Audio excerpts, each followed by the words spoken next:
So what the fuck is going on? Seems honestly, it seems like the fucking world is just losing their shit again. Because the world is losing their shit once again.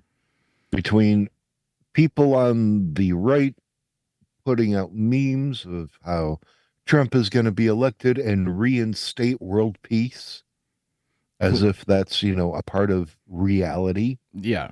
Yeah, it's just Um, it's one I just magic. want to point out in 2017, 38 wars started across the country or across the world, rather. He is not returning us to world peace. There was no world peace. Well, it's this idea that at this point it seems like between the MAGAs and the white nationalists and the Christian nationalists, it seems like they have deified him at this point. So It's he beyond deifying. I mean, there's a bit of creating him a deity. However, they need to understand, and they're not going to. And I'm saying this, and I know it's like talking to a wall because I do it every day in groups. But it's not going to come true, no matter how many times you say it or repeat it. It doesn't make it true. right. Um, and there is a disconnect. And I would say in the last month, I haven't really seen it on the left. Um, but there are some very outspoken people on the right Yeah. who want to push this idea that is not rooted in reality. I'm sorry. Well, it seems like there's a lot of things going on, obviously. So you have um, the presidential race coming up, right? So you currently have left in the primary for the Republicans. You got Trump and Haley, and Yes. I don't think anyone thinks that Haley's going to pull it out. Um, it would be good to see her give him a good run. I think that makes whoever the Republican is a better candidate. However, with that being said, again, it's not. We've gotten to a point in politics where it is not about ideas. It's not Uh, about. I was just about to say the one thing that I am not seeing uh, on the right. I say that because there are no candidates on the left. Um, Granted, they need candidates on the left to We're just come not out. hearing from them. You know what I mean? Yeah, You but had. there is no platform on the right. There's no platform. The GOP Senate has not passed anything in over a year. Mm, yeah, I mean that's again. This is and to that point, part of the thing that we're seeing again is and I think you see it a lot more on social media, especially since 2020. But this is something that's been going on probably for 10, 15 years, if not longer. There is a resurgence in this idea of a civil war. Twofold. You've always seen certain states saying that they wanted to secede from the nation. Yeah, Texas being Yes, one. particularly Texas, who I was just sorry. Hold on a second. Let me adjust my microphone because it's tickling my mustache. I keep moving. I'm like, oh, it keeps tickling. No, but in Texas, I was just discussing this. Um, and Texas is always talking about seceding from the Union. How Texas could do it. They used to be their own country. They can take care of their own. No, you can't. If you seceded from the Union, I'm telling you right now, Mexico's coming in the next, 5 hours. No, I They're would. going to take over, and there's nothing they're going to be able to do about it. They Yeah. they're going to turn Texas into northern Oh, Mexico, it'll be the return of which the Alamo. I'm really not that, worried about, because most Mexicans are super cool. But they're going to fill Texas with you know, it's basically going to turn it into Cabo North, Yeah. and it's going to be filled with tourism and cheap manufacturing. Yeah. Yeah. But even if you take away that idea, okay, even if you take the idea of secession, which is just ridiculous, okay, but if that's what they honestly wanted to do as a state, you know what? Fine, whatever. I honestly I don't care. You know what I mean? But don't come crying when you need the United States. You know what I mean? Like, Yes. if you're going to secede, you're on your own. That's it. See ya. Adios, Yeah, I motherfucker. get a lot of we have, the military equipment to protect ourselves. No, you No, you don't, don't. because that's going to get pulled up to Tulsa, Yeah. and over to Shreveport. They're going to be parked across the rivers as a deterrence. And yeah, you'll have them, as in you'll be able to see them across the rivers, the Red River. Yeah. But you can't, you're You not going to can't have the have them. keys. You don't have the keys. You know what I mean? But I guess what I'm getting at, and what just kind of like, especially in this last week or so, last 2 weeks, has kind of made my head fucking explode, is that again, and I've heard this call for a long time, so I'm not saying that this Yes. is new, but this call for civil war. And Correct. my argument on this is, again, I'm not trying to place blame on one side or the other, but it is definitely a much louder call on the right than it is on the left. In fact, Correct. everything that I'm seeing, and not to say that there aren't lefties that are calling for, civil war as well. I'm sure there are. But really what I see more than anything is right-wing MAGA Christian nationalists calling for this idea of civil war, and each of them for their own reasons. But what sparked it this time is the southern border, and that seems to be sparking it a lot. Correct. So you're getting a lot of these people who are honestly, they're just looking for a reason for some sort of civil war that they can. I don't know. I guess they have some sort of hero fantasy that they're trying to play out, or some sort of LARPer kind of cosplay situation. Cosplay, yeah. And that's really all it is at this point. Is it seems like these guys, and they call themselves preppers, they call themselves this, they call it whether they're in a militia or not. The best is when they refer to themselves as true patriots. Right. A true patriot is not wanting to kill his fellow citizen. Exactly. Sorry. Yeah. But the thing of it is it would be laughable if it weren't so scary.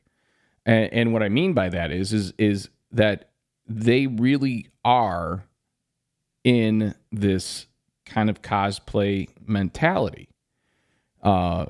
And I say that because there's no way. Oh, here we go. Oh, there you go. It didn't pick up. Line, baby. This fantasy of playing dress up and running around with, whether it's camo or whether it's, all in tactical black wearing, Kevlar.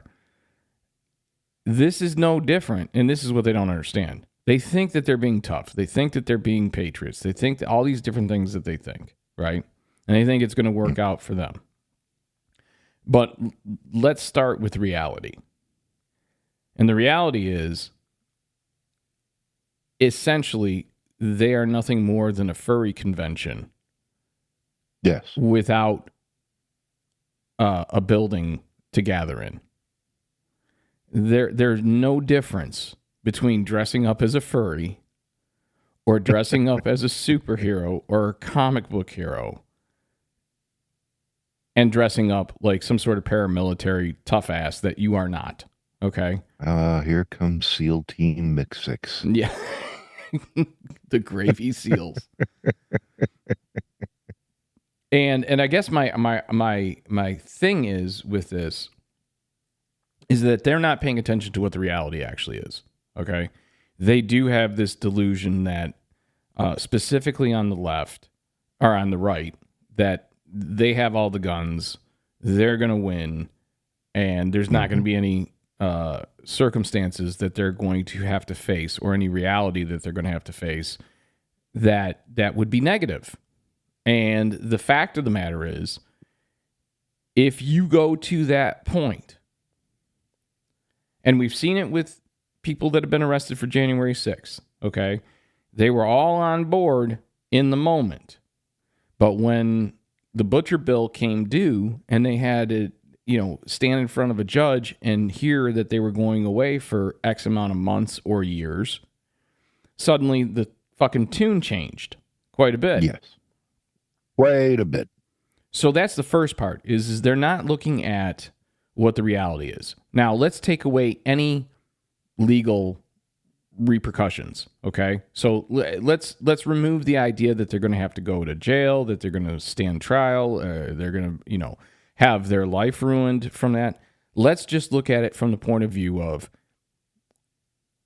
the reality. And I know a lot of soldiers that saw a lot of combat. I've spent a lot of time with guys that were in the military. I had a friend of mine, good friend of mine, who was a sniper. Yes.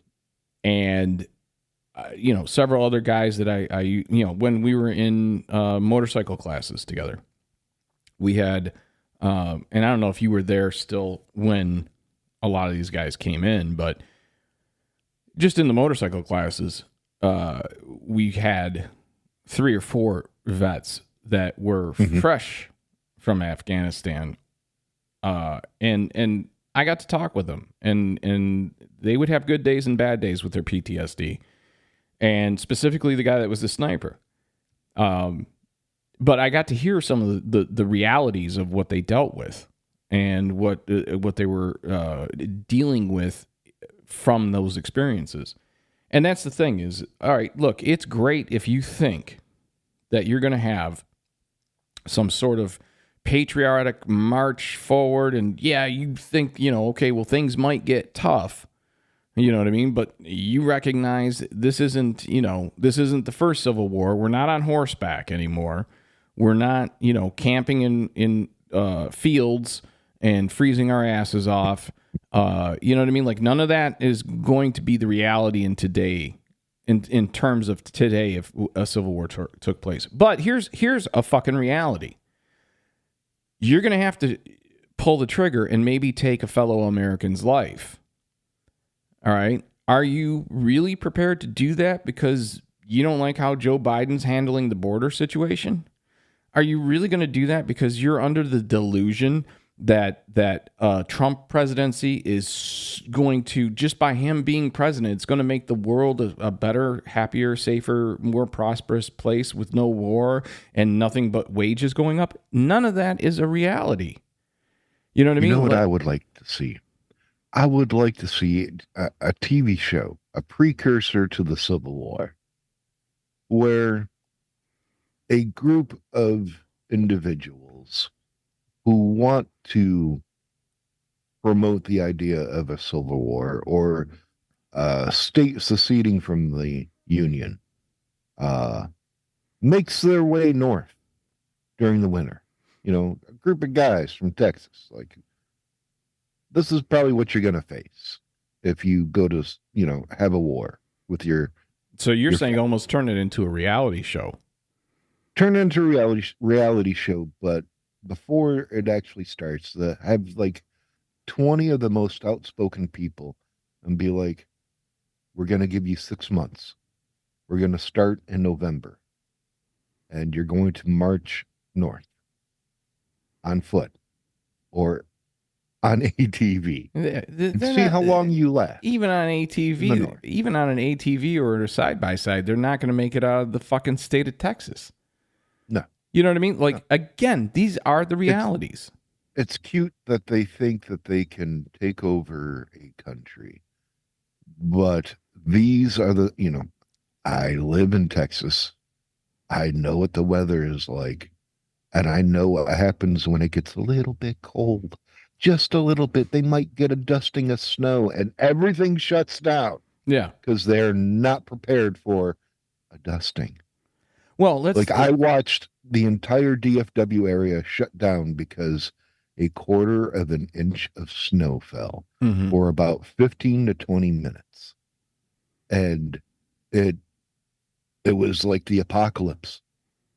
People were rushing into stores, sliding all over the place, complaining about their energy, which could get shut off because their electrical grid for the last 10 years is not prepared for this. They are not prepared for this. And if they think that they're going to cross into the north in the middle of winter, I would love to watch it on TV. Yeah. Grab some popcorn and be like, you stupid mutts. I think the comic who did the joke, I think it was Neil Brennan, if memory serves me right, but he was talking about this, this idea of civil war and all these guys, like I think it was under the guise of the Second Amendment is how the joke starts.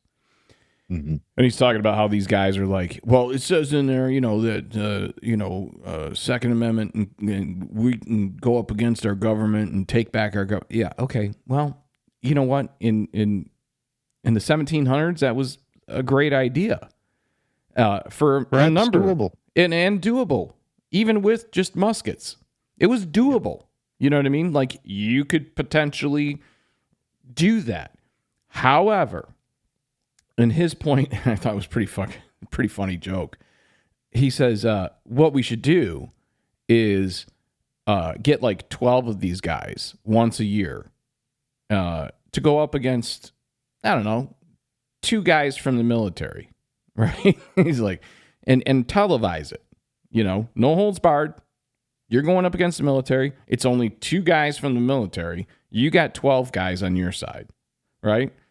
So odds are absolutely in your favor, right? So he goes, it's like, let's interview this guy, right? He goes, well, what'd you bring for today? He's like, I got my AR-15, I've got a 30 clip round, and blah, blah, blah. And he goes through this whole thing about talking about his gun and his sight and all this stuff. And he goes, now let's go talk to the guys over in, from the military. And what do you got? Well, we've got a drone with 14 Hellfire missiles on it, and I've got them in my sight. Hey, look, you can see right here on the screen, they're all gathered into this little bunch here. All right, have we started? Am I supposed to? Can I go now? Looks like one of them farted. I can tell. The thermal can. He goes, all right, well, I don't know how fair this is. And he pushes the button. He's like, yeah, they're all gone now. So, the point is you cannot have the one on the left is eating, I think, French fries. Yeah, like they can shoot literally with a drone. They can shoot a car tire out from 27 miles, but you got your arsenal of ARs and AKs and all your handguns and you think you've got a chance. That's just ridiculous. And these are the same people who talk about how great the military is, how we've got the biggest military in the entire world, and we're the most powerful nation in the world. That's who you're going to go up against because you don't like Democrats, because you don't like liberal agenda, instead of having politicians who can come up with better ideas. And that's what we're not seeing.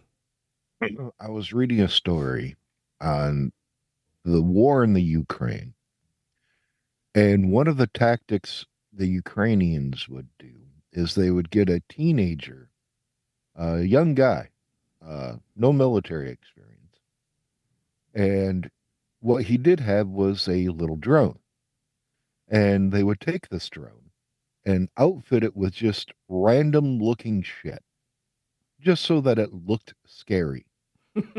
And they would send it up and find a random Russian soldier, uh, perhaps in a group or by himself, and they would fly it over them. And they would wait, get it close enough where the Russian can see them, see the drone. Mm-hmm. Wouldn't do anything because there's no weapons on the drone. It's just cardboard and tinfoil, and it looks weird. And they would freak out and run back to their base to say, "Hey, we're we're seeing these things in the air. I think they've got us." And all they wanted was the soldier to run back to where the others are gathered. That's Hmm. all they wanted. Yeah, so that So they they can knew where to send in the missile. exactly. And again, it's silly things like that like all right, great. Let's say you're a part of a militia. Let's say you're part of a really well equipped, uh, very well trained militia. What do you got? What do you got? Honestly, you know what I mean? Because that's the reality is that the only way. Now, mind you, that's not to say that people aren't creative.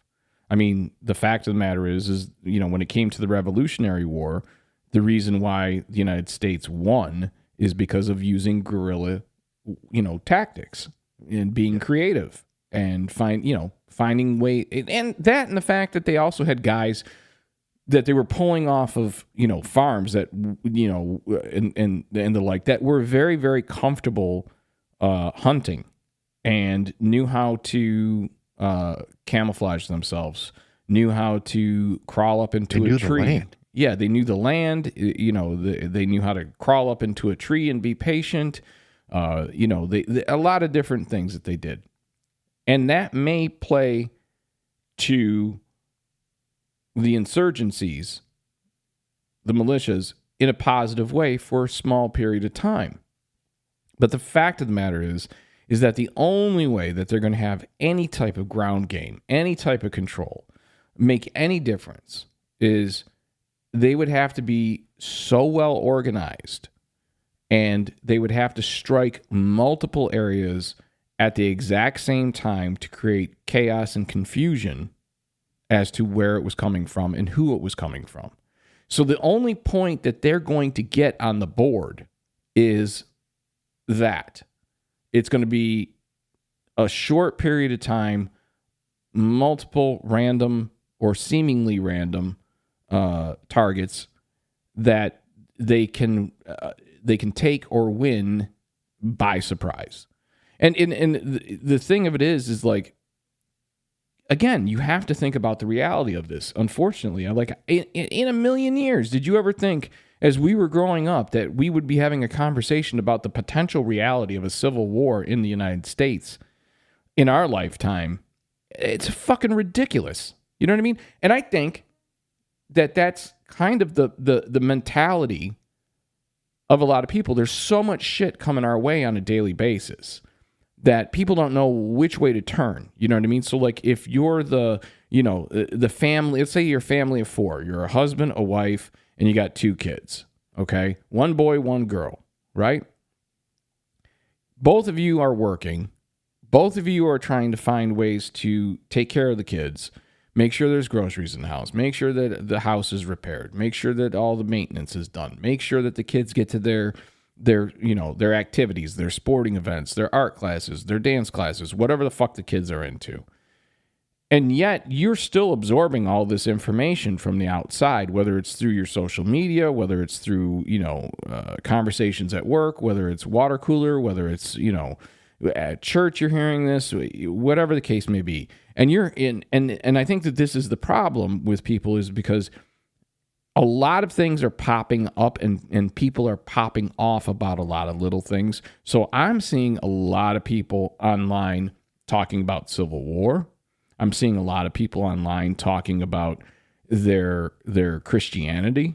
I'm seeing a lot of people online talking about abortion and how they're going to completely shut it down, right? And I'm also reminded, I used to work in a school, and as an individual in the school, you hear a lot of teenagers talk, um, their viewpoints of the world around them. which are parroted And usually from the parents, but yes, however, I remember probably two teenagers that were very uh, conservative in their viewpoints, whereas everybody else was very, this isn't going to happen. Right. One of the students I overheard telling his teacher, because the teacher was actually discussing the Second Civil War, the kid's parents were very, let's overthrow the government. And the kid was talking about how his father would discuss this type of stuff openly, open dissent. And the kid felt so strongly enough that he went and he hid his father's weaponry. Really? Yeah. Good for the kid. And it had been, yeah, I think he said it had been a couple of weeks and his father still couldn't find anything. But his viewpoint was, I hear what you're saying. I don't agree. And I'm smarter than you. Yeah, granted, he's just a teenager. But at least he had. I'm smarter than you. Yeah, he had sense. I took your stuff. I hid it. And there are he's like, there are, where it's located, I wrote down in the computer, your computer that you cannot now access because you're not good with technology. See, that's actually interesting to me. That gives me a little bit of hope. You know what I mean? Because in I think it was it 2022? I'm not sure. Anyways, no, I think it was actually before that. No, it was in August of 2022. There was a poll that said 43% of Americans believe it's likely civil war will break out within the next 10 years. So that's not right and left. I mean, that's not just right. It's right and left. So there's a very large... There's a difference, though, between wanting it and thinking this really could happen. Because I don't want a civil war. Do I think it's going to happen? I kind of do, because there's so much vitriol on one side.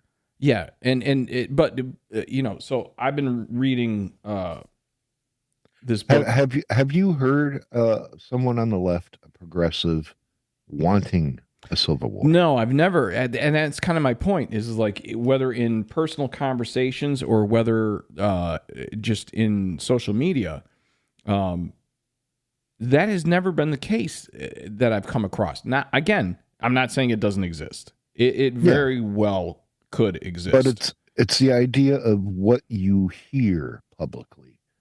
I am not hearing it on the left. No, I usually hear the response from the left. And the left's response kind of goes into, either just mocking the idea, like you're an absolute idiot, you Trumper, this, like very, very ad hominem attacks to the person who's calling for it. However, the other side of that is I see a lot of Democrats and a lot of liberals, I should say, that respond by going, you know what? We're tired of hearing you say this.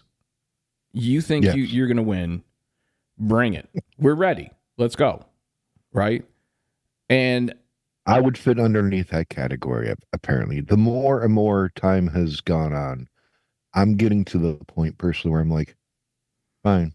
Yeah, I'm tired of the dance. You know what I mean? It's like two guys going to fight, and all they're doing is talking and circling, and they've got their hands up like they're going to fight, but they're not. They're just get to it. If you're going to do it, get to it. Enough of the dancing. Let's go. If you're going to spend all the time talking the talk, let's see you walk the walk. Let's see how long. And that's unfortunate because again. I know you and I are of the opinion that we do. Under any circumstance, I would not want to see that. But here's the thing: is I don't want to see that because not only do I don't want to see innocent people get hurt. And that's exactly what would happen. And that's exactly what would happen. You know what I mean? Because we'll get to that in a second. But not only do I not want to see people get hurt, especially innocent people, okay? I don't want to see the economy destroyed. I don't want to see transport and distribution destroyed, because that's what's going to happen. So the reason why this conversation came up is because the issue at the border, and now there's like, I don't even know if it's happening still, but there was talk that like 7,000 truckers were going to go down to the border with their semis, and they were going to, rally. And with that, I don't know if they know this or not, but you can crawl under a semi. Well, it's not just that. They're calling for 7,000 semis to do what? I'm not exactly I have no sure. idea, except park fuck it up in a river. Yeah, so you got 7,000 semis that are not doing their job of distributing goods that we need in this country. And on top of it, it's not 7,000. They wanted 7,000. They got about 600. Oh, really? I don't know if you knew that. No, yeah. I didn't even know if it had happened. Very small turnout. Somebody set up an account. They raised $138,000 to pay for gas for all these semis, and that just took care of 3. Yeah. Well, it's even better than that, because the organization, the person, whatever that set that up, is not talking. They don't know where the money went. So apparently, somebody might have milked all of these quote unquote patriots that are giving money to this. They're not speaking. The person who set this up or organization is not talking. Now, are they not talking, or are they like nowhere to be found? The word in the story was they're nowhere to be found. Sounds to me like they took $138,000 and hit the road. Yes. See, because there are people who are like, oh, this is awesome. Click, click, click, click, click. I'm going to donate. Click, isn't that the same thing? Click. Isn't that the same thing that happened, though, with Bannon when he was doing the we're going to finish the wall or whatever it was? He bought a boat. And he bought a boat instead. Or he was on I don't know what, but he didn't, he clearly was not using the money. And did he ever get in trouble for that? Do you know? I know he got called out for it, but I don't know if he ended called out on it. He didn't go to. He got called before a Senate committee and did not show up. I think he spent like 30 days in jail. Okay, which it should be higher. Yeah, it should be a lot higher. And of course, when you defraud also people, have the right who are like, "Oh, Hunter Biden didn't show up, and he defied." No, he showed up. Yeah, he just didn't show up the way you wanted. Yeah, he wanted a public hearing, and the GOP wanted it private.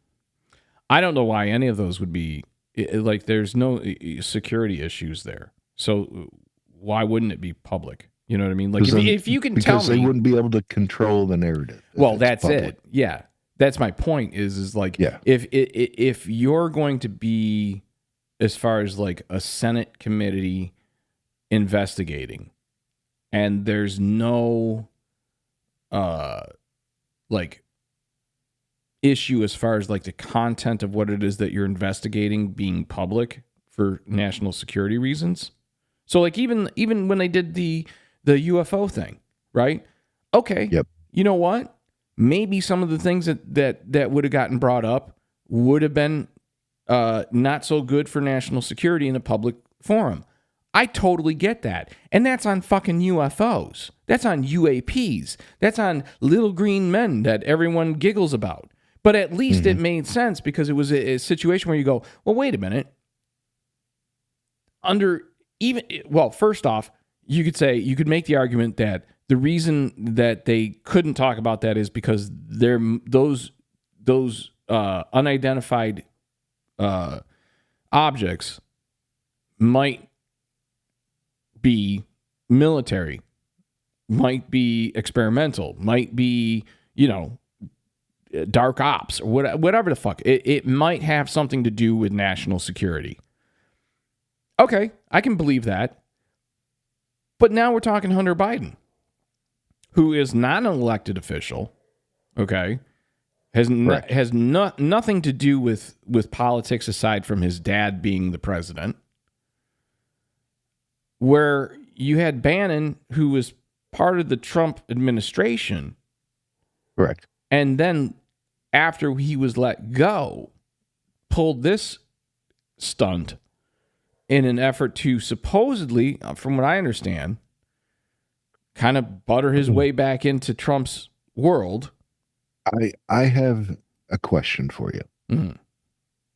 How much money was, let's say it was all true, the Hunter Biden thing.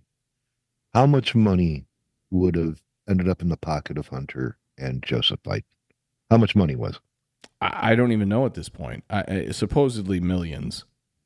Well, I think it was between 4 and 7 million. Something like that. That sounds so right.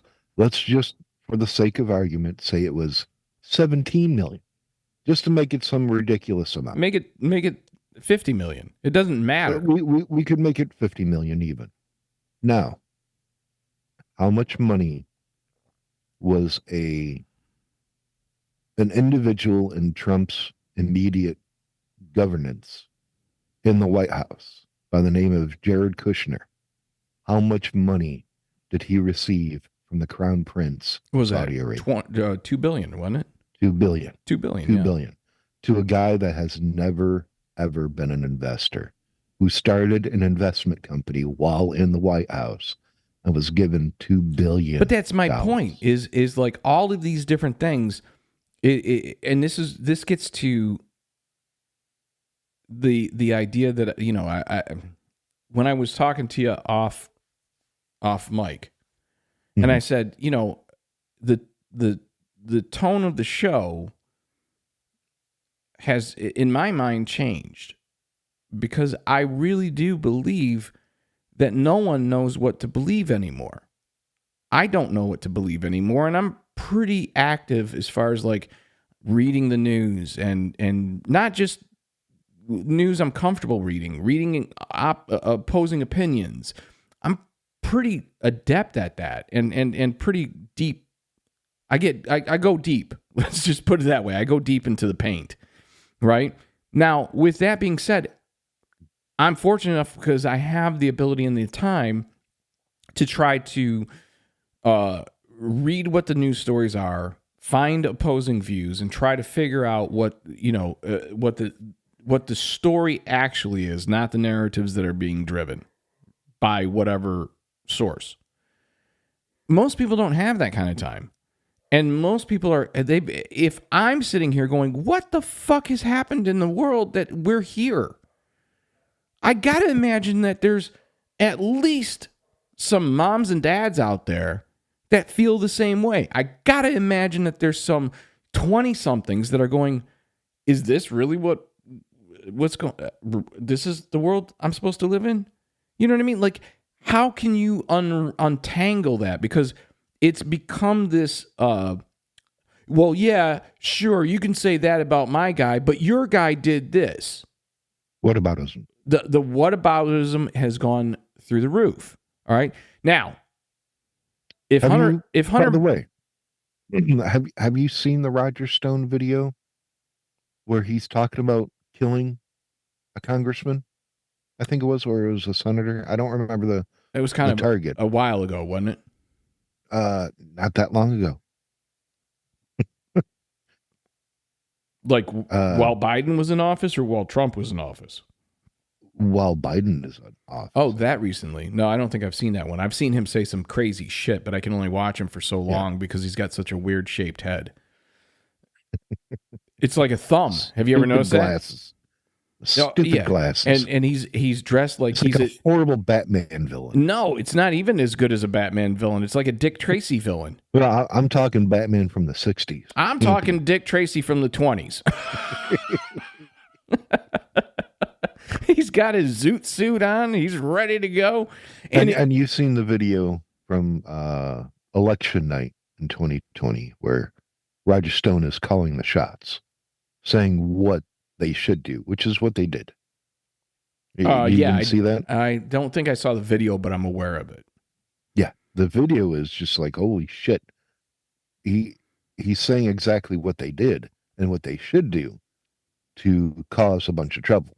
But see, again, And also, there's the Russian video where the some I don't remember if it's a TV commentator or someone directly involved with the Russian government, but they said they were laughing about the border stuff in Texas and was saying this is the type of thing that a country should try to mess up for an enemy like the United States to get it exaggerated and blow this whole thing up. This is how you weaken an enemy.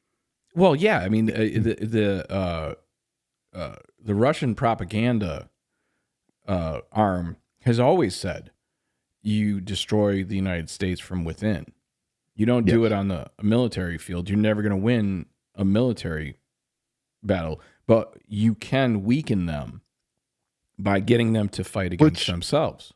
It's kind of the thing because I've long said Russia does not have the kind of military that they proclaim to have, which we've seen now. Yeah, we've now seen with Ukraine. But yeah, so I guess to get back to my point, which was hopefully this podcast, not just this one in particular, but all the ones going forward, is an opportunity for, people who are just trying to figure out what the fuck is going on. How did we get here? You know what I mean? And again, I'm not picking sides. But there's some actual truths that we have to deal with. And the actual truth when it comes to civil war is that the side that is calling for it and has been calling for it for the longest time is on the right. That's the Republicans. And I don't know, like, to me, again, it goes against everything that you think they should be for.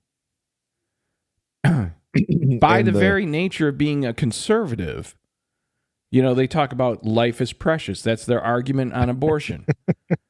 But what do you want to do? You want to start a civil war. So apparently life's not too precious after it's come out of the womb.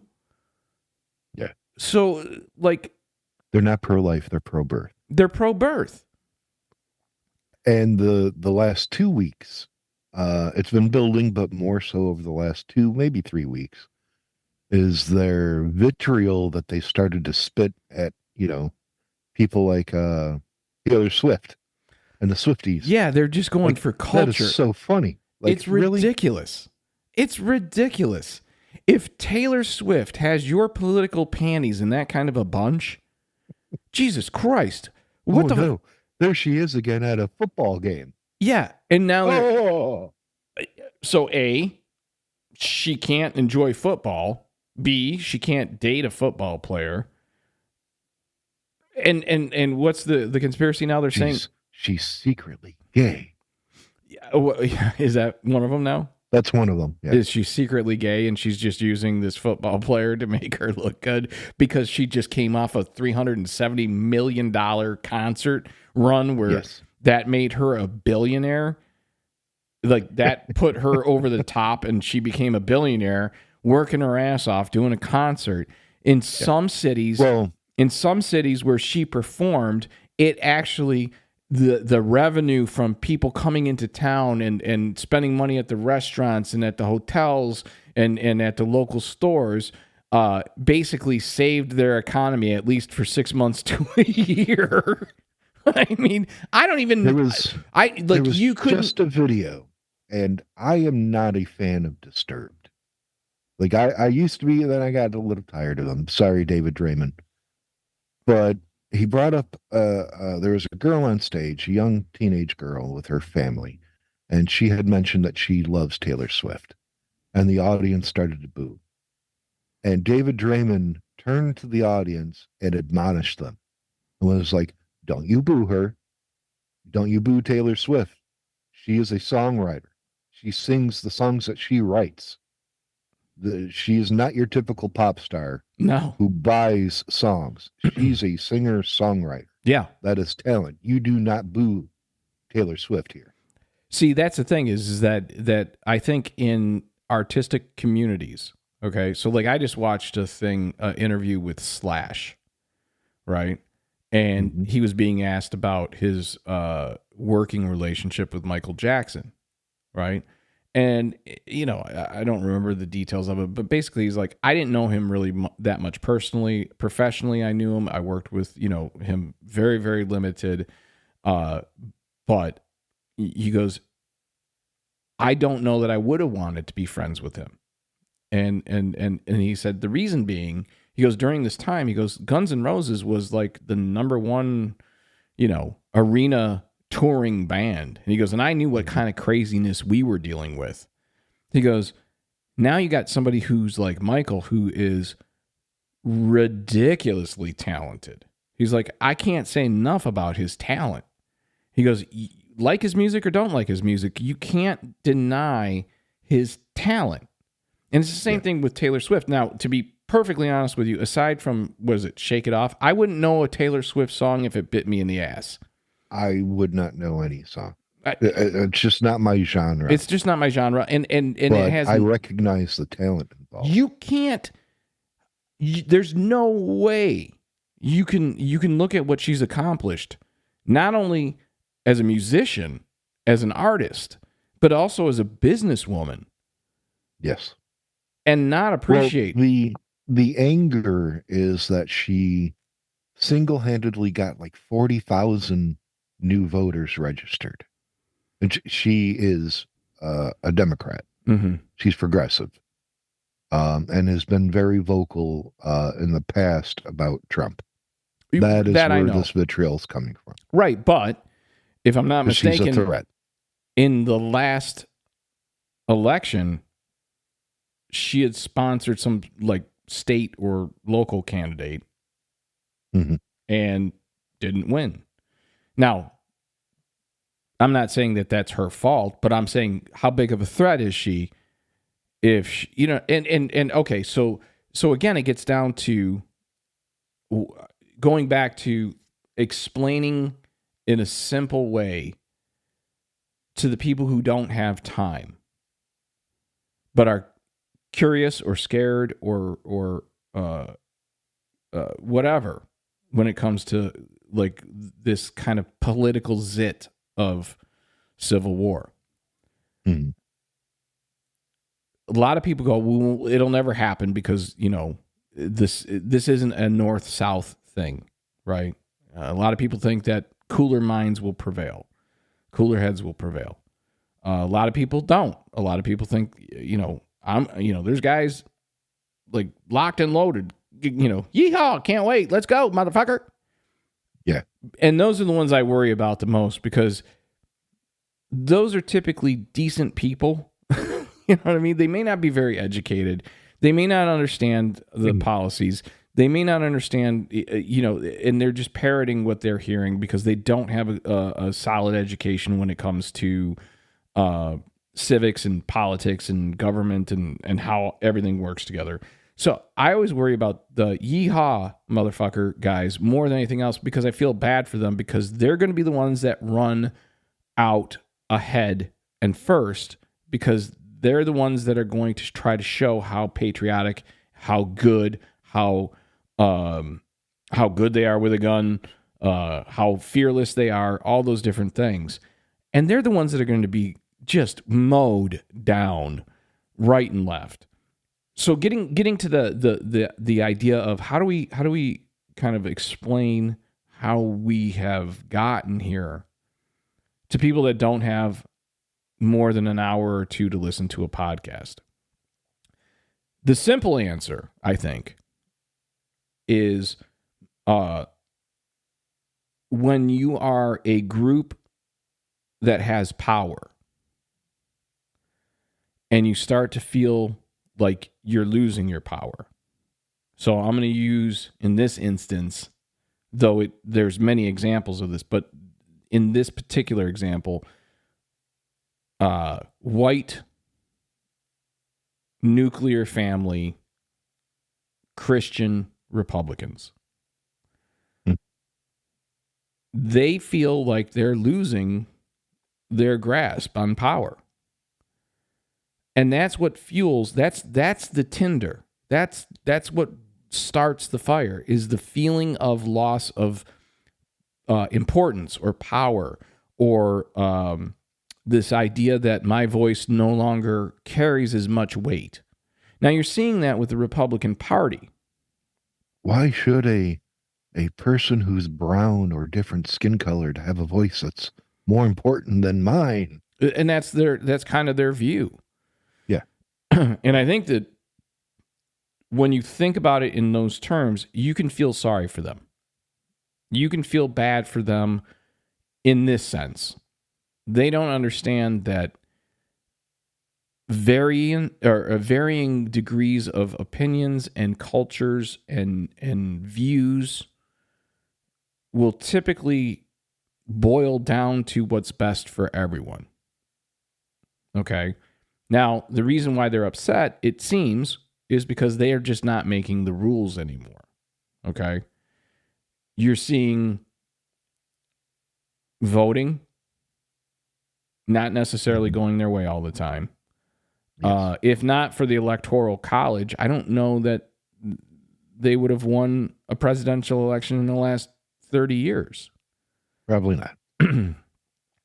I think they're afraid of the other.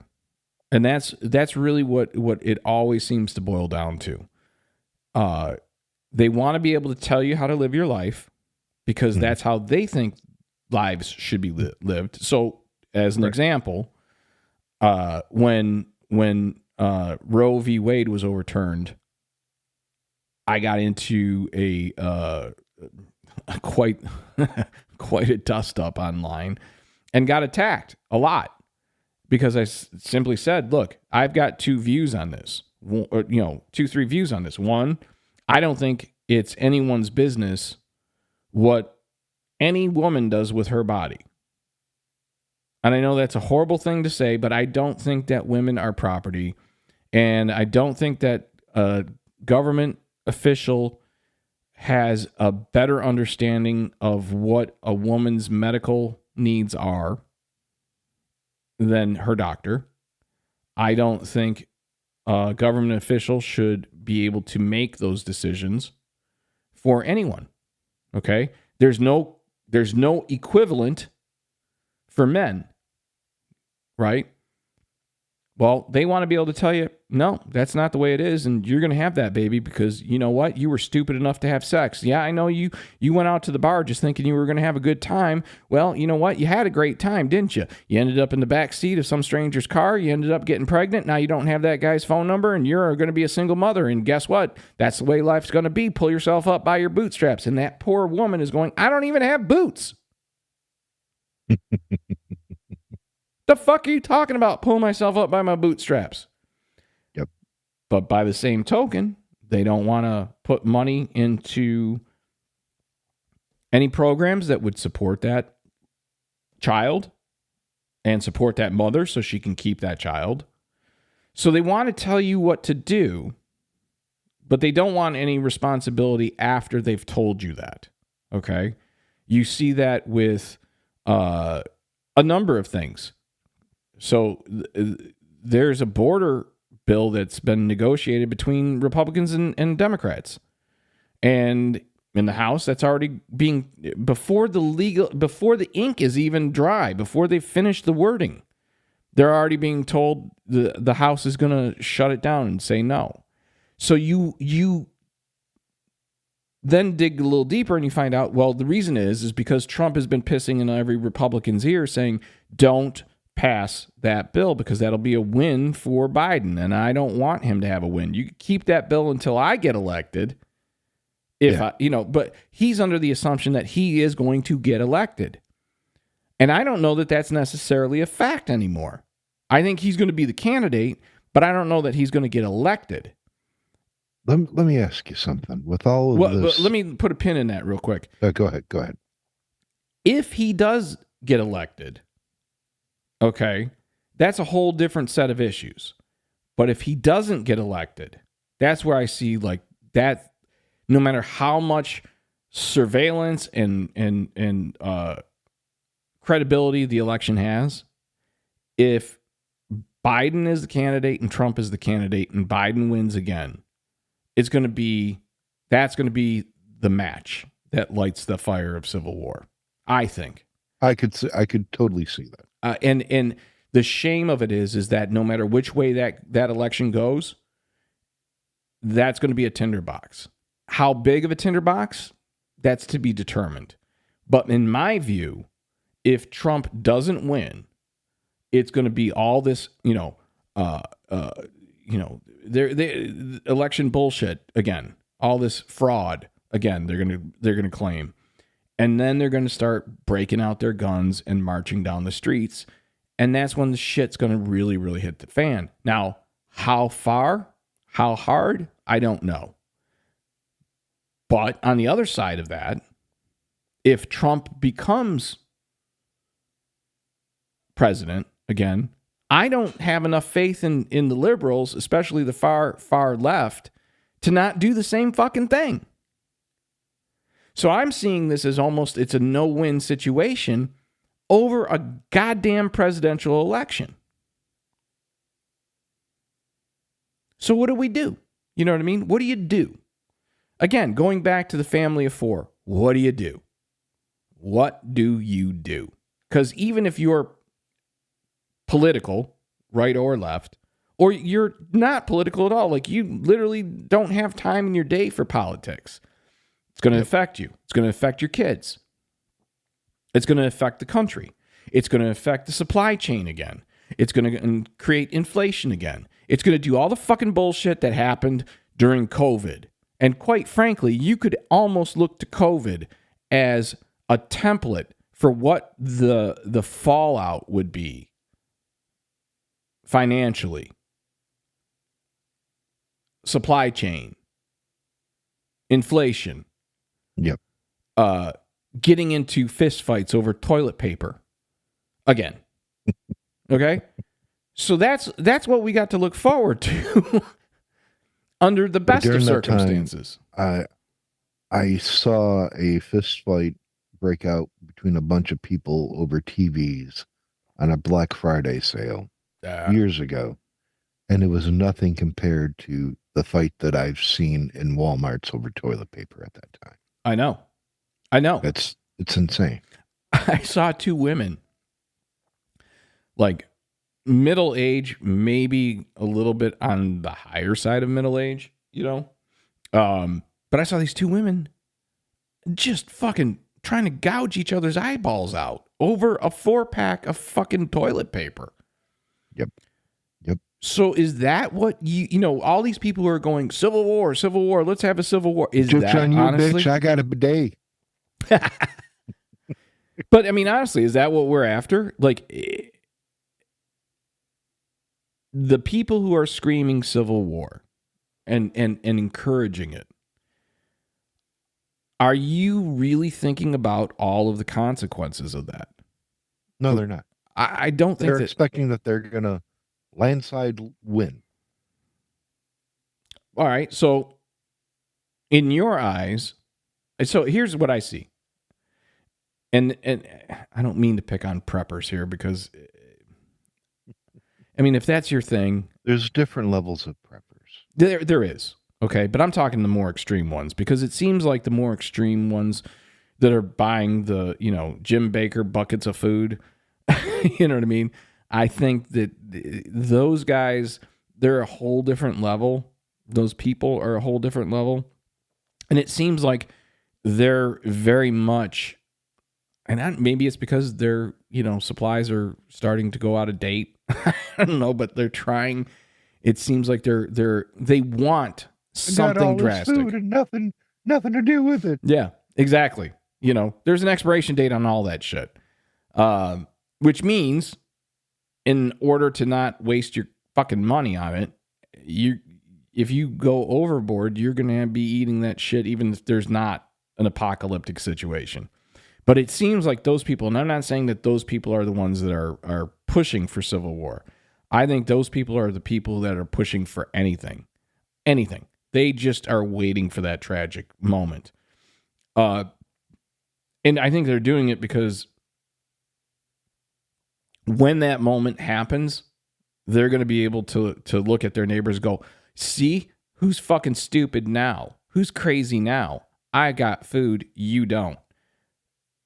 But they're also into this idea of civil war. I think that they're into any kind of post-apocalyptic world situation that they think they're prepared for. So my first question is, do you think all of the Christian nationalism, which is that spiking, is supporting all of this? What's that? It's spiking hard. Oh, it's almost hard. It's almost as if the Christian nationalists and the anti-abortionists are definitively coming together to kind of swamp ass social media with their views. A huge uptick I'm seeing. And I don't know if that's just my algorithm or what. And I don't know why it would be my algorithm. My question is all of their beliefs, they believe in hell and whatnot. And it's the whatnot that you got to look out for. Do you think that perhaps there's a large majority of them that just want people to suffer? They want to bring hell on earth so that people that they just don't like can suffer. Because that's ultimately what's the word I'm looking for? A core belief in their religion that suffering brings you closer to God. I think that's part of it. I do think that that's part of it. I don't think that that's all of it, though. I think, again, I'm going to go back to my extreme prepper point of view of the people who are extreme preppers tend to, it's not that they give a shit what the catastrophe is, as much as it is, I was right, you were wrong. You get to starve now, motherfucker. And I'm going to eat all of my MREs. Well, I think because I'm in a couple of prepper groups on the Book of Faces, and there's a lot of chit chat that gets struck down by cooler heads, where somebody like, hey, I've got this. What's a good way to can or prep like milk or butter, or just have it for like rainy days? I grew up. Well, you and I grew up with mom canning. Yeah, and again, but do you know why she canned? Well, she grew up in the Depression. Well, not just that. That's not the only reason. Because mom didn't can until they found out that I had several food allergies. Oh yeah, okay. So that makes sense. So what she did was she was doing it mainly because of she got back into it because she was trying to make sure that you and I didn't have a bunch of artificial bullshit in our food. Mm-hmm. So she was literally going farm to table and canning in between. Well, there's a lot of vitriol online. I say that word a lot because it sounds cool, vitriol. I like it. But there are people in the group that are like, oh, I've got a stockpile of weapons. I don't have a whole lot of food saved up, but I have a stockpile of weapons because I'm coming to take your stuff. Yeah. No, I'm of that view. Like if I had to pick a prepper point of view, I'm gonna have the guns and the ammo. Well, because you know what? I don't have room or the desire to rotate a bunch of bullshit in a constant. I mean, that's a full fucking time job if you're doing it like hardcore. Like they got to rotate that shit out. It's a big investment. It's really not that hard. I do that in the RV here, with our very, very limited space. But it just made me chuckle because I'm like, how much ammo can you literally have? Eventually you're going to run out. Yeah, but you'd be surprised. And I get their mentality. So again, this is not something that I'm like, I'm not criticizing them for. I get it. I understand it. I don't think that that's necessarily going to work on either side. I think that, you almost have to go back to what Mike Tyson said, which I think is probably one of the most brilliant things to ever come out, which is everyone has a plan until they get punched in the face. Yes. And that's the thing is no matter how much you plan, you don't know what the reality is going to be at that moment. You know what I mean? And again, going back to this idea of a civil war, all of the things that people are saying that they want out of it, the period of time that it'll take and the level of destruction and the level of just horrific violence that would happen. Because again, this is not going to be a North versus South. It's not going to be like we can divide this country into quadrants like they were able to during the first Civil War. This is something that will be, guerrilla on the street, terrorist almost in its form and fashion. I could see, the way it starts is a lot of capitals being targeted by different militias working in unison and working together, then creating a false narrative of who was behind it so that they can get everyone onto, their side, so to speak. And then it comes out that it wasn't them or that it wasn't who they said it was. And then that's when the confusion starts. You know what I mean? But I definitely would see it like this would be a street by street thing. I don't think it would be like, battlefield. There are some of us like me that don't live on streets.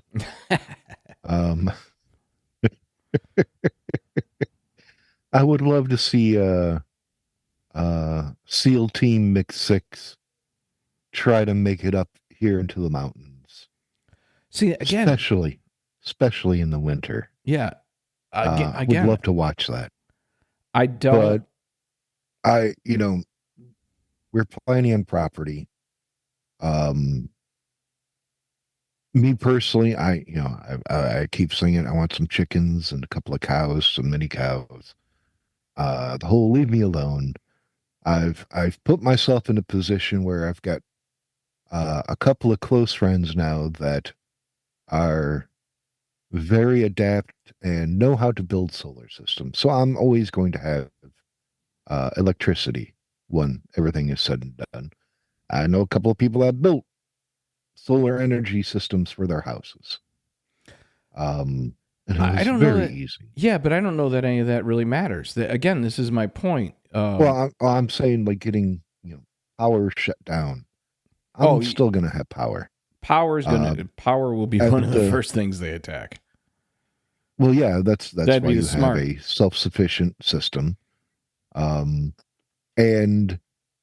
I had gone as far as thinking, a fireplace would be nice, but they'll be able to see the smoke. But electricity, you can't see from far away. Yeah. But and there are ways to heat a home with electricity, mini splits.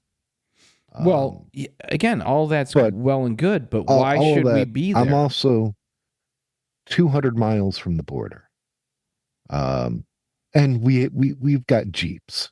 We're not built for speed, but we're built to crawl over whatever you throw at us. Okay, but again, none of that should be the conversation. No. The conversation should be my personality. I'm always thinking of a plan B, plan C to get out. I get that. And again, we've spoken off mic about people we know that are literally making plans to try to figure out, okay, well, if this happens, what's our escape plan? How are we going to get out of the country? How are we, you know what I mean? I guess my point through this, or my concern and my question is, yeah, why are we is this something that is inevitably marching forward, that we, no matter how big the conversation is, no matter how public the conversation is, whether it's just our little podcast or it's, a national all TV channels president talking conversation, why aren't we having the conversation to go, wait a minute,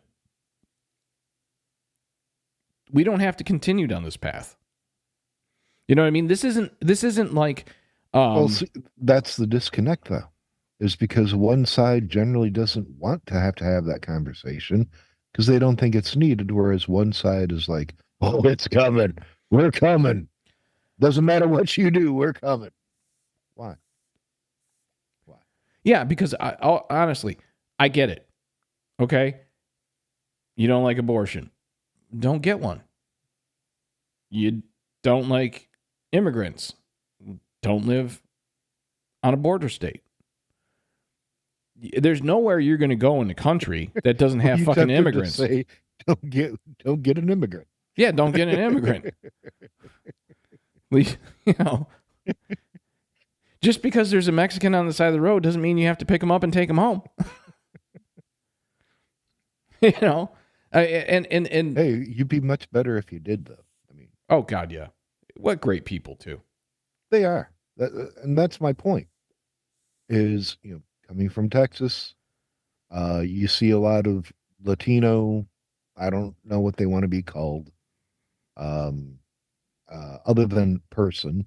Right. They want to be called a person, but it's the idea that anything is different is scary. Well, it's the other. Again, you know what? It's the other. Well, yeah, the other. But look, there's nowhere in this country you can go. You know what I would do if I was Mexican? I told Marcos, and knowing you take a nap. Well, yes, but what I would do to get my point across is stop making tacos. Stop making Mexican food. Don't let any gringo buy it. See how quickly they go crazy. Well, I mean, there was like that. I think there was a movie called A Day Without Mexicans, and it showed. I've never seen that. Yeah, I think that was the name of it. I don't know that I even saw the whole thing, but I saw clips of it, and like people don't realize there's even if you let's not talk about just Mexico and Mexicans coming into the country, because that's really not really what the issue is. The issue is South Americans. It's more coming from South America and through Mexico.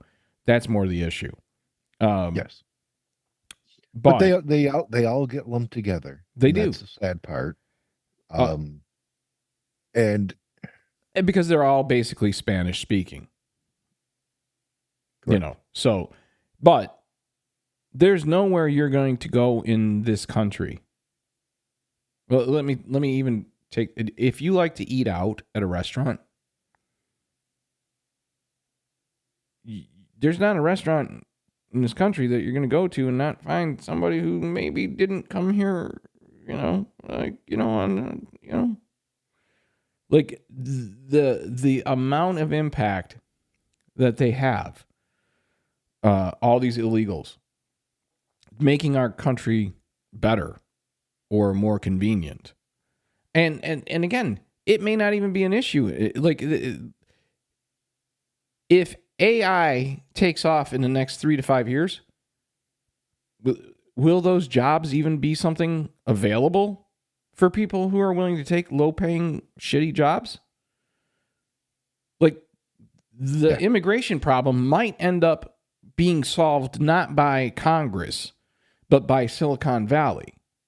Yes. You know what I mean? Like, because once there's no benefit financially for them to come here, then it's just, I need to go to America because I am afraid to live where I live.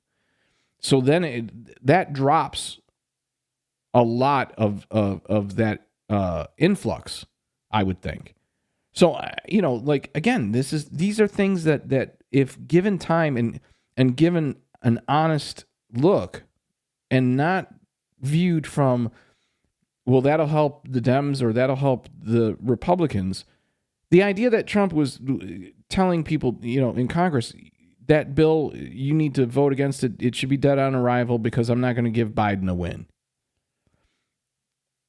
All that tells me is that it really got under his craw that Biden got the infrastructure win because he didn't. Yeah. So what? Then when you're in office, do you think... So again, this is, you got Republicans in the House blocking something that is in the benefit of the United States and is what they're bitching about. So like, if you can't give them a solution that you hashed out with them, you negotiated with them, and then they go, yeah, no, we don't want that. Well, where are we as a fucking country at that point? When it literally becomes whoever's in power, if you're not on my team, I'm voting against everything you bring to the table. And if you have that power in just one of the houses, whether it's the Senate or the House of Representatives, to be able to block any progress for 2 to 4 years, that's not American. Well, that's not helping. The immigration bill that is the problem right now. Who turned it down? Republicans. Who wrote it? Republicans and Democrats.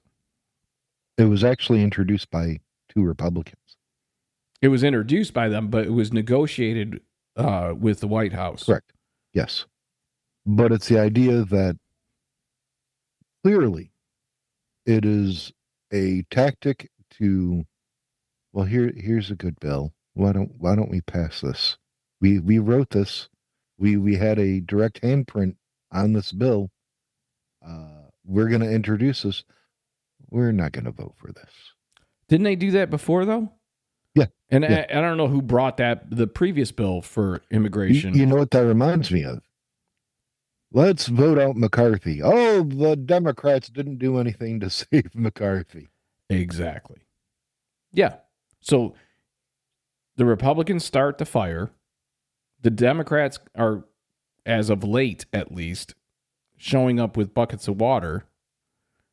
And the Republicans are like, no, we don't want your water. It's Democrat water. No. They're kicking the buckets of water out of the Democrats' hands. Look what the Democrats are letting this burn. Exactly. See, that's the problem. And that's, to me, I'm sorry. Like, again, I'm not somebody who's trying to promote a political view. But I do believe that you need 2 healthy parties because both parties have wings that are crazy. And you need to have 2 healthy parties to keep that kind of insanity. But that's where we're at now, is like the Republican Party, in my opinion, is kind of lost. They've lost their way. Not from anything other than republicanism and conservatism. I'm not talking about anything to do with Democrats or any other political issue. I'm simply saying the Republican Party in and of itself is broken and badly broken. I want to start a third party. And I'm going to call it the Vulcan Party. The Vulcan Party? Which is ruled purely by logic. Well, again, that it may end up being AI. You know what I mean? Like, at this point, we might get to, if this continues and continues to get worse, wouldn't President AI and Congress and Senate AI and Supreme Court AI, wouldn't that almost be better? Because then it's like, this isn't it's terrifying to even think of that, to be honest with you. But there is this aspect of, if you remove emotion, you remove religion, you remove political affiliation, and you're simply forced with logic based on data. And if the data is good, the decision will be good. It may not be Yes. what you like. It may not be what you want, but it will have a short and long-term benefit. I think we've gotten to the point, and I think, honestly, in many ways, the lockdown and COVID brought us to this. We're no longer thinking logically. We're no longer going, wait a minute, I'm not going to put the party first or the candidate first. I want to put the country first. I'm not They even don't going do that. No, they don't do that. Honestly, what the fuck? What in the living fuck? I mean, it's so blatantly obvious. How can you go on whatever news show you go on and give whatever little bullshit clip answers you're going to give and say, yeah, we have a solution, but we don't like it. We agreed to it. We negotiated it, but now we've decided, fuck that. You know what part of the issue is? That they don't negotiate in good faith? Not just that. There's a deeper rooted issue. And I hate to beat a dead horse, but you saw a shitbag like DeSantis running for president, ridiculing Trump, saying Trump is everything that is wrong with the party. And I don't like DeSantis. He's a shitbag. To prove my point is the duality of the Republican Party. The people that are like, not Trump. This guy is horrible. But now I'm going to dip out of the presidential race. And what did he do? He kissed the ring of Trump. Oh, yeah, right away. The day he quit. The day. I don't even think an hour had passed. Yeah. You know what I mean? And again, this is the problem. Yes. This is the problem. In the Republican Party, and when I say the Republican Party, I mean all of the elected officials. Okay? Senate. Look, I'm going to go from dog catcher all the way up to, senators. Okay? I do believe most of them know Trump is not good. Well, look at the dude from Illinois, I think it was. Former military, was on the January 6th committee. Oh, yeah. Originally. Kinzinger. Yes, Kinzinger. I thought that was his name. Yeah, Adam. And I'd love to talk to Adam King. I would honestly love to talk to him. I don't agree with every stance that he takes, and that's okay. But I feel bad for him because he was a stand-up guy. But he came out was like, Trump is a shitbag. And this is why. He had reasons. And the moment he did that, he dipped out because they were threatening his family. Oh, I know. Threatening the life of his children. That's my point, though, is you can't even be a Republican that calls out bad Republican politics without having to worry about your family, without having to worry about your life. You know what I mean? Like the two people I'd love to talk to totally disagree with them on politics, like their political views, okay? But 100% would vote for them after seeing their character. Liz Cheney, Adam Kinzinger. I would 100%. And mind you, I don't like even the way saying Cheney feels as it comes off my mouth. You know what I mean? Like I don't Darth Vader. But I love that woman for having the courage of her convictions, and I would vote for her. You know what I mean? I don't like Cheney mainly because of her father. And so it's not fair to dislike her. You know what I mean? I hear you. I'm in the same boat.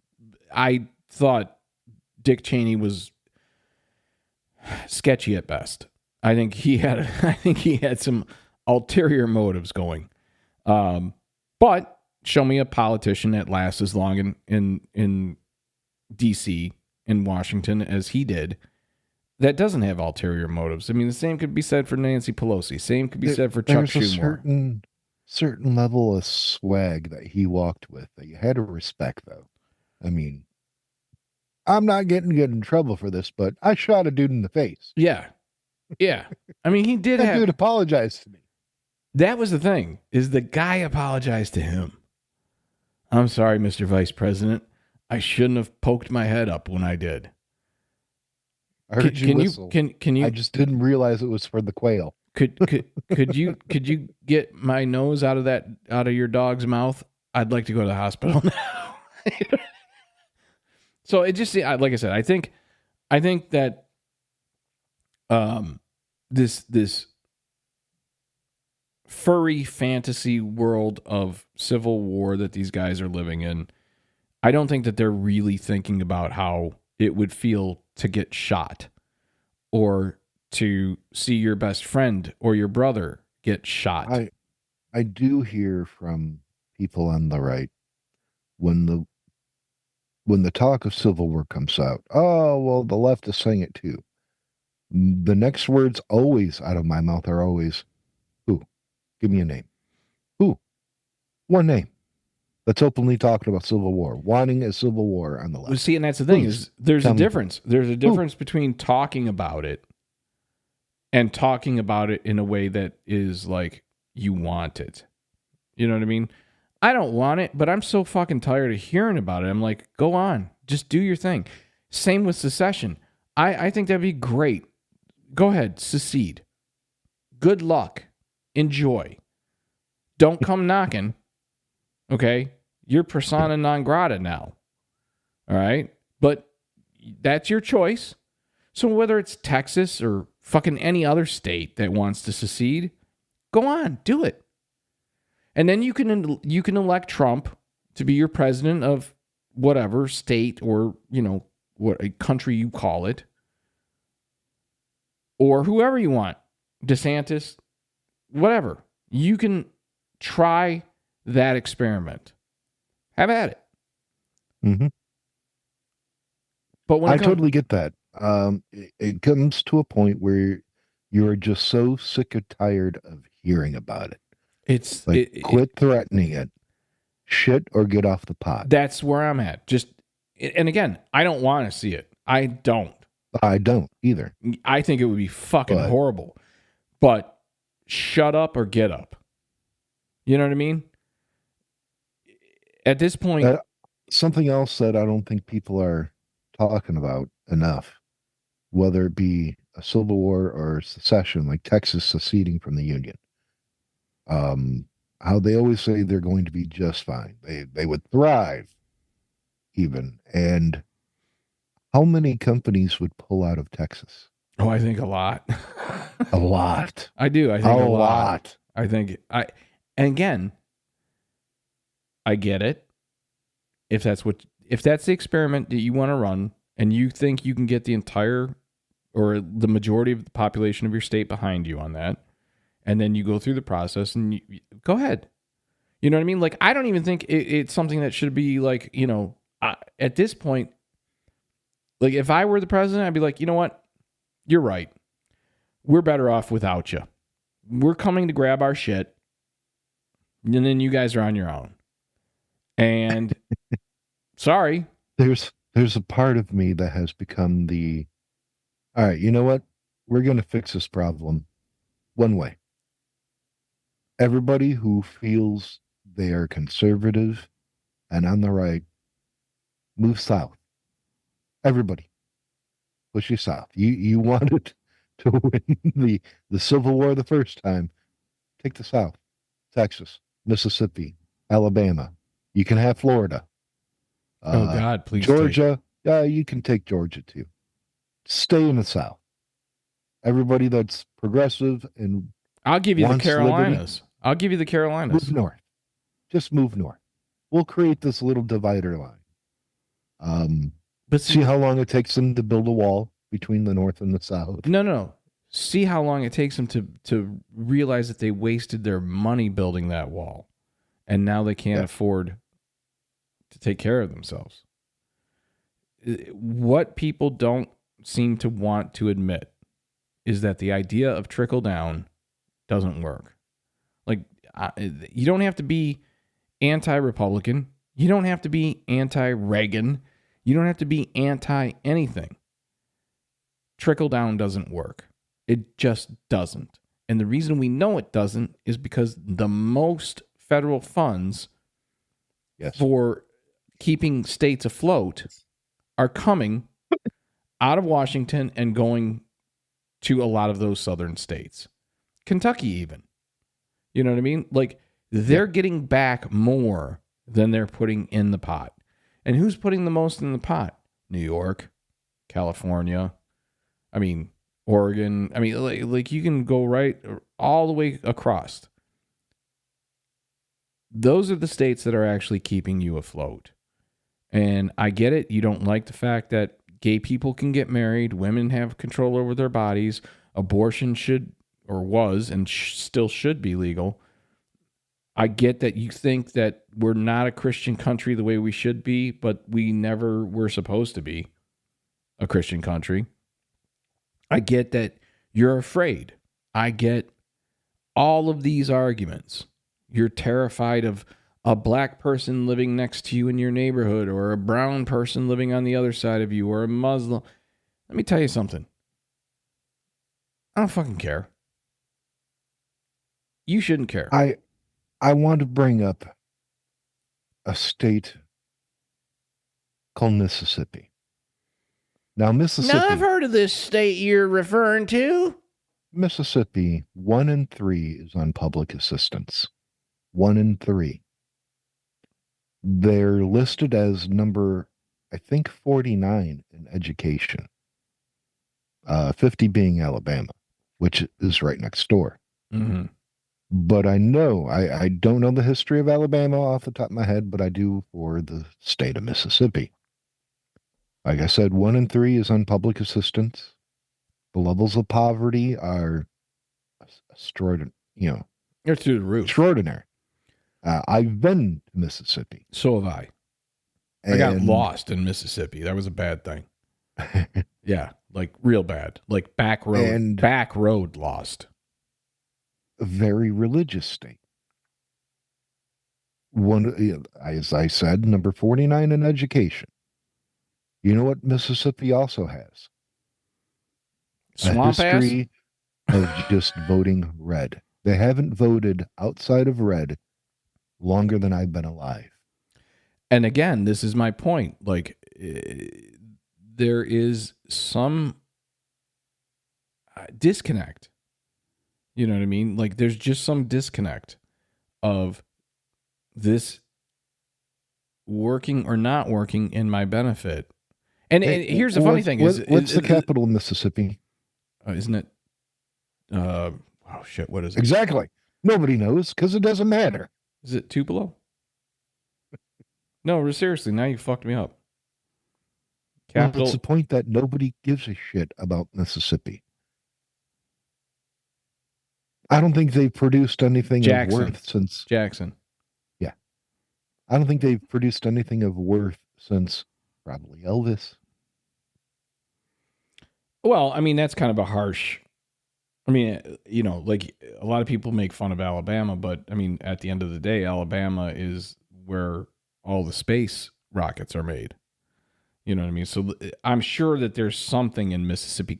And I'll tell you, to be honest with you, my time in Mississippi, it wasn't the best, but it wasn't the worst. I met some nice people, but I also met a lot of people that were, I tell you, all right. So the way this worked out was, I was going through Mississippi, headed to a job, and made a wrong turn, and ended up going through some of it was heartbreaking to see the conditions in which these people were living in. It was literally heartbreaking, saw the cotton fields. Have you been to Arkansas? Yes. When was the last time you've been to Arkansas? That's been at least 20 years. I was just there for about a year. And the levels of for a lack of better term, poverty Yeah, it's just that horrible. we would see. I would pass by houses that didn't have complete roofs. They had Right, caved in, they had tarps on them. right. Um, and I'm not even talking mobile homes. No, these were like regular These were houses. regular Yeah, houses, I saw a similar. left and right. You Yeah, would pass these things, and it was like, how do really? well, so And it was just heartbreaking. And the drug problem there huge. is off the chain. Well, what else do you have? You know what I mean? Like, again, this is one of those things where they don't seem to understand on the Republican side. They don't seem to understand when it gets down to the people who are voting for them, their constituents, whether that's Mississippi, Alabama. I mean, Tommy Tuberville, I mean, he was a fucking football coach, for Christ's sake. He has no business being in politics. But Jim Jordan. Jim Jordan, again, you know what I mean? Like, no business in politics. And what I guess what breaks my heart is the people keep voting for these people who aren't doing anything for them.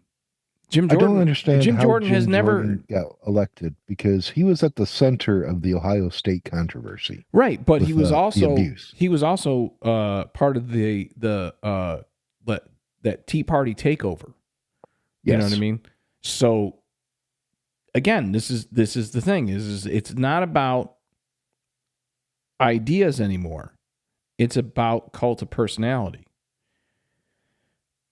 Joe Biden has no personality, but he's got ideas. You ever watch Bill Maher? Occasionally. I just watched an episode where he had Adam Schiff on, and he was a guest for the whole show. And Adam Schiff discussed a meme that was being passed around that pointed out how his sister,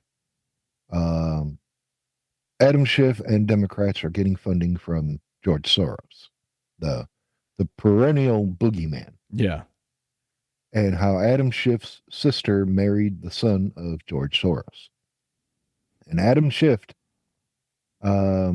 he discussed how he called his brother upon seeing this meme and was very, very upset because, one, they were upset because they weren't getting any money from George Soros, and this is news to them. But that took a backseat to the fact that he had to inform his brother that apparently they had a sister.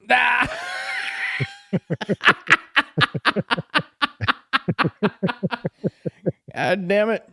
You got a sister now.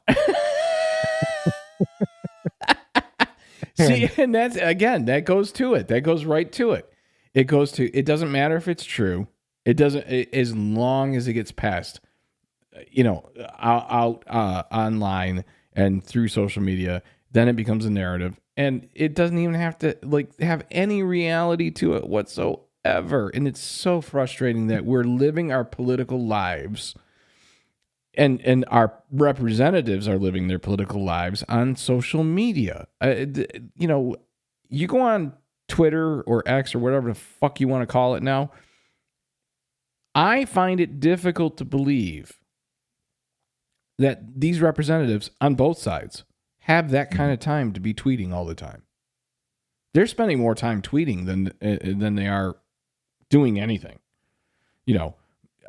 There's not a day go by that Marjorie Taylor Greene and Bobo and Jim Jordan and the Republican committee and it goes the same for fucking Democrats, AOC all the way through, right? It's both sides. If they spent the time that they spend trying to figure out how to craft that perfect little tweet, that important little piece of social media that they need to put out there, if they actually spent that time working on how to legislate, we may not be talking about civil war. You know what I mean? I get it. Again, I get it. I get it from the point of view of the people who are calling from it. Even their lives are not what they should be. I said this in the last time we talked, but we need more representatives such as Jasmine. Yeah, she was a the firecracker. lady from Texas. She's a firecracker. The representative from California. I don't remember her name. I think that's half the problem. But watching them, it makes me feel better that there are people representing us that are admirable. And instead of reducing themselves to nana nana boo boo, you're a poopy head, they bring the fire. And yeah, by fire I mean facts. You're talking Katie Porter is the one out of Katie California. Porter. And again, part of the reason why Katie Porter. Why can't I remember her name? You know what? I don't know. I don't know. And it's the funny thing is as soon as you say I can't remember her name, then I draw a blank. But I mean, we're coming up on almost 2 hours here, so let's put a pin in it. I guess made my dog jump. I guess my question is to you. Yes. That's the answer before you ask. Great. Perfect. A couple things. One, all right, so first off, let me ask you this. If AI were implemented fully for government and the entire judicial system, do you think it would be better than what we've got now? Yes, I do. Do you think that would be sustainable, though? I do, because AI is programmable to save human life. It'll do whatever the parameters that you program it to do. Yeah, but I'm not so worried about the rise of the machines like Terminator, because that was dreamed up by a human. There are times where I've gone into ChatGPT and was like, you know what, I'm going to ask a sensitive question. What kind of answer is it going to give me? And before it even gives an answer, it says a lot of time and consideration needs to go into this answer, like what you are looking for. Every single time, a lot of time and consideration needs to be and that's good to be had on the subject. That is something that you don't see on either side talking about. Time and consideration. You know why? You know why? Because everyone feels like they have to answer the question instead of saying, I don't know. I don't know enough about this. You know what I mean? I have no problem saying that. I have zero problem admitting ignorance on a topic.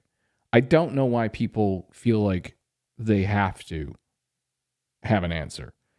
But typically when they have an answer, but they don't have the knowledge, they tend to say what they think, whether it's the party line, you know what I mean? Whatever they identify with, not even being a politician, just being a person. If they identify as liberal, they're going to give you what they think the liberal answer is, without any fucking knowledge of the circumstance. And the same goes for Republicans. They'll do the same thing too. But I guess I look at all these things, and it's easy to think that AI is going to be the answer to everything, including, immigration. But I do think that there's going to be some sort of a fallout that we're not prepared for or we're not thinking about. And that could be good or bad. But if AI starts taking over low-paying jobs, forget the high-paying jobs that we know it's going to take over, lawyers, surgeons, researchers, so on and so forth. The idea of creating between robotics and AI, the opportunity for let's say a fast food restaurant to have no human employees, really, as far as like general workers. Well, now you can run that restaurant 24/7. Your labor costs are nothing. And every business will tell you that their number one expense is labor costs. So once you start wiping out those labor costs, it won't really matter how much those robots, those AI robots cost, because you can run them 24/7. Yeah. So as long as they have a charge, as long as their battery life is up and they haven't experienced any mechanical problems, you've got, whether that's in a warehouse, whether that's landscaping, whether that's, you know what I mean? Like the list goes on and on. All right. Mm-hmm. Field workers, crop workers. Again, it just goes on and on. Well, part of the reason why these people are coming is twofold. One, they're afraid of where they live, or the drug situation's gotten too bad, or the gang situation, or the cartel, or whatever, the political environment, you name it. That's one reason they leave. The other reason they leave is because they can make more money even doing that shitty job than they can make doing a respectable job, quote unquote, in their home country. Yes. When we get to the point where we can replace the politicians with AI, then what's the argument? The argument then becomes they don't like the policy, even though it's the most logical policy, and they don't like it because, you know what, fuck the machine. So I don't see, again, in the short term, I don't see any peaceful solutions coming down the pipe. I only hope that people in general have enough sense to realize that violence is not going to solve their problem. It's just not. It's not. You could have a civil war. That's not going to stop fucking immigrants coming across the border. In fact, if anything, it's going to increase because they won't be able to have as many people focused on keeping the border closed. No matter how big the wall, no matter how many troops, no matter how many border agents, no matter how many anything, it won't matter because you're going to have a fucking civil war going. What happens if we have a civil war and the conservatives in the South have to turn to immigrants coming in and be like, here's a weapon, go fight for our side? It wouldn't surprise me. How long before that starts to happen? Like, it wouldn't surprise me. Yeah. You know what I mean? A, it wouldn't surprise me. And B, I would think at some point it would become a necessity. But again, this is one of those things where I like this is the shit that keeps me up at night. You know what I mean? This is the stuff that when I think about it, I go, God, it's this march forward that we all know is the wrong direction. But it just keeps going further and further and further. And I guess part of my view is at some point we're all going to have to come together and realize, so like there's no war that's been won by shooting. You know, like wars aren't won. They're negotiated out. Yeah. Okay. So you don't win a war necessarily on the battlefield. You really win the war in the negotiation to end the war. You know, and that's, again, because if you look at what happened after after the Civil War, how long did it take? How much time? And that they didn't have, multimedia corporations pitching narratives and trying to, they didn't have the ability to have social media and utilize it to kind of coalesce the country. But I think actually in the end, that will make it take longer for people to come to the realization that they were wrong or that their side lost.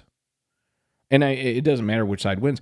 But I'll tell you, if it becomes a situation where the Republican side wins, that's something that people should be very concerned about. Not because, again, this isn't picking sides. It's just where the Republican Party is today. If you're saying you're a patriot, but you're also saying that you want it to be a Christian nation, well, you're no longer a patriot. Correct. You're a Christian nationalist. That's a big difference. Mm-hmm. And when you think about it in terms of like A Handmaid's Tale, I don't know if you ever saw that, but I have not. Okay, so essentially, basically, it's this idea that there's been a division in the United States, and there's this group that's very, very religious, and essentially, so it's a historical drama. Yeah, exactly. But I mean, even the new movie that's coming out in April, I think it is, about Civil War in 2024 or whatever. I don't even know the name of it, but it's the guy I think that did Ex Machina. I believe is the director of this. And I saw part of the trailer, and this guy goes into a store, and he says to the lady, he goes, "You seem pretty laid back in here. You do know there's a civil war going on that's pretty brutal right outside." And the lady goes, "Yeah, we just try to stay out of it because, we see what's going on in the news, so we're just trying to stay neutral." There will be that too. There will be people that just don't want to take sides. But the chilling part was there's a guy that's, kind of paramilitary, and he's got the family, and he's got guns pointed at him. And he goes, the father's like, "I'm an American." And the guy goes, "What kind of an American?" And he's got the gun pointed at him. And that to me was chilling because that's what it would be. So let's say Republicans get their way and they win. I don't know what that means for this country. And let's say the Democrats win. I don't know what that means for this country, because without a healthy two-party system, it seems like the country's fucked no matter what. Now, the question becomes, in my mind, how long on the field will these guys be before they go, "You know what, time out, I need to get me a Big Mac"? Because that's the reality of the fucking thing. It's like this weird, twisted, dystopian thing where it's like you're going to be on a battlefield, and that battlefield might be Central Park, right? Yeah. But you're able to hop in your vehicle, in your pickup truck or your Jeep, and drive away from it because, you know what, I'm hungry, and go through a drive-through. I woke up today and I'm still... I'll be right back. I got to run to Starbucks. Yeah. Like, how can we take it seriously, but how can we not take it seriously? So, where does it end? Where does it go? This Starbucks only offers product to individuals that have a rebel flag on their shirt. Well, again, I mean, is that something that seems outrageous to you? Like, we're seeing the level of stupidity just in what people write online. And that's an insight, even if they're trolling, you kind of get a little bit of insight into where they're coming from. And at the end of it, it seems like they don't have an idea. Like, what happens? Civil war happens. Your side wins. Then what? What do you see happening that's going to make your life so much better? Because I don't see anything going to happen. Even if it's all glorious for you, you still have to live with the fact that you killed fellow Americans. You still have to live with the fact that your brother or your family member died. You still have to, deal with what it was that you did in that war. And most importantly, what are you getting out of it? Okay? So let's say it turns into, because I could totally see Trump trying to pull a revolution type thing, a civil war type thing. I could totally see him doing that if he loses. Well, we're already going through that. We are going through that, but I mean beyond that, like literally It'll be ramped up. Like ramped up, like he's no longer hiding behind well, I didn't tell them that, they should enter the Capitol. I didn't say that, that wasn't an insurrection. I had nothing to do with that. Like backing away from his own bullshit and just coming out and saying, yeah, let's do this. And he wants to be the president of the southern states. Okay. What do these people think they're going to get from him? They're going to get what? No, I don't know how to answer that because lower taxes. Lower taxes if you have the money. But if you don't have the money, you're not getting lower taxes. You're not going to. You think he's like, what is it? What do you get? Okay, great. You got your fucking border wall.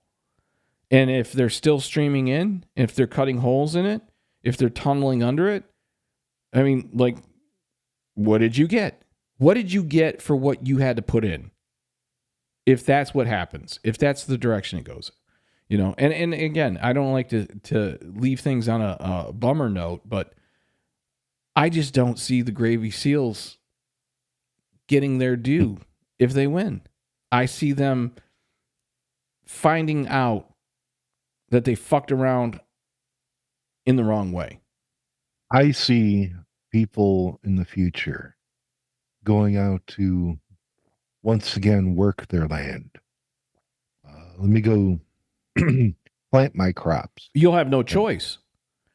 Well, yeah, but I'm just saying everyday normal shit. And crap, here's another body. Dude died of a heart attack eating his McNuggets, trying to huff his weaponry across my field. That I can see. Damn it. And let me drag this out of here. I guess with that, we should wrap it up. Let's hope that there's no civil war. Peace out. Peace and chicken grease.